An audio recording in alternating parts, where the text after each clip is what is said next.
At 7 a.m. on a quiet Sunday, the metallic scrape at my garage lock yanked me out of bed. My HOA president, the neighbor who'd been circling my home for months, was finally using her bogus master key to get inside. She thought she'd find a treasure. What she actually walked into was a plan I'd prepared all night long. I'm Ethan Wells, 60, a disabled veteran living on a fixed income. 18 months ago, my wife Lena's heart gave out while I was at a VA appointment. 40 years of marriage, gone on a Tuesday. The grief hollowed out the house. I kept to the garage, where Lena's quilting supplies still sat perfectly organized, threads by color, fabric by season, machines ready like she'd just stepped away for tea. On the shelf sat the mahogany jewelry box I'd given her, brass fittings gleaming, protected by a combination she swore she'd show me when the time was right. That time never came. Enter Charlotte Reed, our new HOA president, who arrived like a vulture. She won a fast, suspect election and started showing up with casseroles and helpful forms for elderly residents. I'm 60, not 80. I can change my own light bulbs. Her eyes always found the box.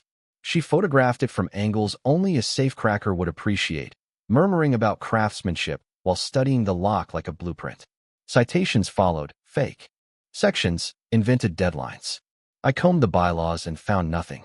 Then neighbors posted community documentation online, high-res macro shots of my box's lock. Timestamps matched Charlotte Reed's visits. She wasn't appreciating antiques. She was casing a target. The campaign escalated. Megan Blair, the HOA secretary, began accompanying Charlotte with a tape measure and a jeweler's loop. They rattled off dimensions, hardware specs, and insurance compliance jargon while snapping pictures. The elder care threats soon arrived, with my age and health considerations. Perhaps a facility could secure valuable items. Translation: cooperate or lose your home. An IRS complaint appeared next, accusing me of hiding income inside an antique jewelry box. Then an anonymous note: some secrets should stay buried. Stop looking into HOA finances. I wasn't looking yet, but someone thought I should stop. The acid burn on the lock made everything clear. Not household cleaner, industrial. Precise, controlled, meant to weaken the mechanism without damaging contents. Later that night, pros in dark clothing tried the door, lockpicks, not crowbars. When I shouted, they withdrew with trained efficiency, leaving behind tools that made my blood run cold. This wasn't nosy neighbor territory anymore. This was criminal enterprise. Graffiti appeared. The next morning, welfare fraud in red. Under it, in blue. Check the box. L.W. knew. 2 voices. One to smear me. One to push me toward the truth. I finally searched Lena's desk and found notebooks hidden behind quilting magazines, meticulous logs of HOA meetings, highlighted financial irregularities, shell companies, and a pattern of forced sales. A note in her neat cursive. Pattern repeats every administration. Same buyers. Evidence secured where E will find when ready. My hands shook as I dialed my son, Noah Wells, who's a detective. We hadn't spoken much since the funeral. When he heard my voice, the cop clicked on. Don't touch a thing, Noah said. This is an HOA drama. It's conspiracy, witness intimidation, evidence destruction. He called in support, arranged a unit to shadow the street, and told me to keep the lights on and my phone on speaker. Text me photos of the lock and the tools. Do not wipe anything. Within an hour, Noah arrived with his partner, Detective Ortiz, and a federal agent, Agent Cooper. They'd run Charlotte Reed through databases on the way, suspicious property transactions across multiple counties. Detective Ortiz told me Lena had contacted their financial crimes unit before her death. Agent Cooper had recordings, documents, and photos. My wife had been building a federal case.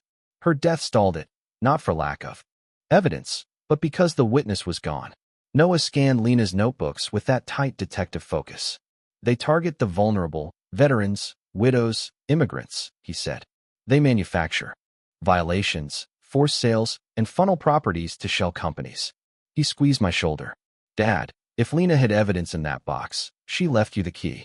She always said your love story had the numbers. Our first date. Our anniversary. Her birthday. I stared at the dial until the sequence surfaced like a tide returning. September 14th, 85 for the night. I asked her to coffee. March 7th, 62 for Lena's birthday. The numbers were right there, in the story we lived. Meanwhile, Charlotte pushed harder. She secured a rushed court order for an emergency inspection. In the corridor afterward, Megan Blair pulled me aside, shaking. She'd watched Charlotte destroy families and had been quietly documenting everything at the FBI's request. She had months of recordings and photos. "You're not crazy," she whispered. "You're in danger." Noah spent 3 days doing it by the book, an anticipatory warrant, approved surveillance, a stage team. When she attempts a legal entry. "Tomorrow morning," he texted, "we activate." That night, I stood in the garage and finally turned the combination. Each click felt like Lena guiding my hands. Inside, a foam-wrapped USB and a tiny screen that lit up with her face. "My darling Ethan," Lena said. "If you're seeing this, Charlotte Reed targeted us like she did the others. This drive holds everything. Get it to Agent Cooper." At 7 a.m. sharp, heels clicked up the driveway. "Mandatory estate compliance inspection," Charlotte announced. When she picked the lock and rolled up the door, she found Noah Wells. Waiting, badge out, body cam on. "Ma'am, you're under arrest for criminal trespass, attempted burglary, destruction of federal evidence, and conspiracy to commit wire fraud." Her official business script died when Agent Cooper stepped forward with a federal warrant. Then came the twist of the knife. Megan Blair revealed she'd been a federal informant the whole time. The team moved in, bagging the USB, hashing images, documenting every surface. Chain of custody as tight as a drum. The case unraveled fast. Agent Cooper later spread out the printouts on my dining table. Identical methods across 4 years and 3 counties, rotating coordinators, the same shell buyers. Charlotte Reed wasn't a one-off bully. She was a regional manager in a fraud network. Prosecutors filed RICO charges.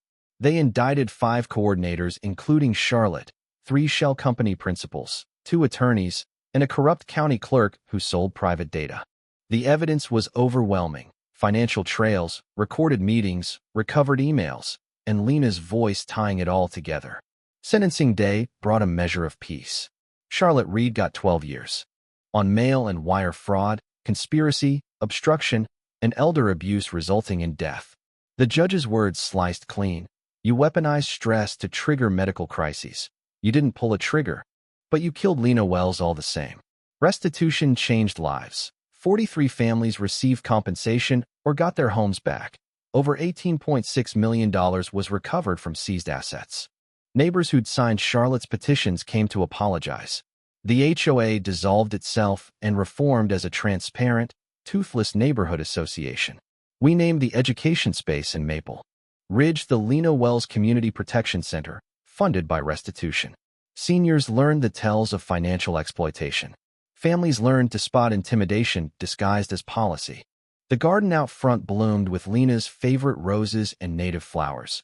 People who had once looked away now tended the beds with quiet pride. Mrs. Lang from next door led a workshop on how shame turns into vigilance. Mrs. Doyle organized weekly check-ins on residents living alone. Noah Wells transferred to the FBI's Financial Crimes Task Force, inspired by his mother's playbook.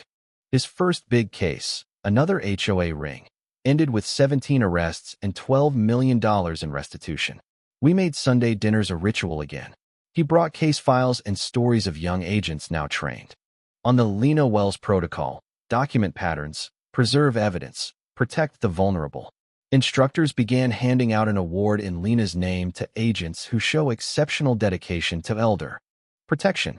Our local bylaws adopted the Lena Wells transparency requirements: quarterly public financial reports, bans on sham inspections, strict credential verification, and special protections for elderly residents. These weren't just rules. They were guardrails built from my wife's courage. The jewelry box sits open on the mantel now. The lock that once guarded a community's salvation reminds me that love isn't passive. It's a promise you keep with action. Our combination, 2 dates, 1 life, became more than numbers. It became a door opening to justice. On the 6-month mark, after Charlotte Reed went to prison, I sat in the garage with neighbors, the evening sun turning the room to gold. Kids laughed where fear once lived. People asked questions instead of saluting bogus authority. The house still carried Lena's lavender, and her quilting shelves remained as she left them, tidy, ready, patient. We'd turn grief into guardrails and loss into law. And as the day cooled, I felt the quiet click of the last tumblers sliding into place. This is the clear, final truth. Lena's evidence toppled a network, restored homes, and reshaped how our town thinks about power.